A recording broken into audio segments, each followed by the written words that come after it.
Prepare yourself. It's time for an awful, spooky wrestling moment. Watch if you dare.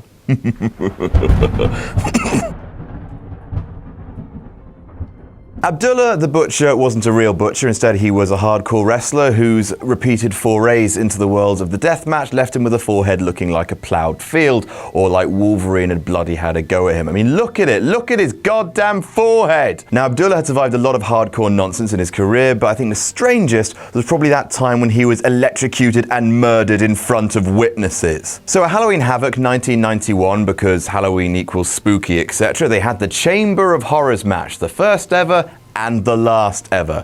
It was a big metal cage on top of the ring filled with like rubbish caskets, and also a referee with a camera on his head. It was called Refer-I Cam. First time it was used, last time it was used, and also 9 bloody wrestlers were in there. It was an absolute clusterfuck of a match. Not only were there 9 dudes in there, but also masked guys popped out of the coffins because I guess 9 guys wasn't enough. It was impossible to make out anything that was happening in the ring. Now, the object of the Chamber of Horrors match was to lower a electric chair into the ring and then strap someone into it and then electrocute them, I guess. The announcer said the purpose of the match was to, quote, make one of the wrestlers helpless, but we know that they mean dead. And the man that was killed was Abdullah the Butcher, who was electrocuted by accident. It was a near unwatchable mess, and unfortunately happened to feature loads of really great wrestlers such as the Diamond Stud, aka Scott Hall,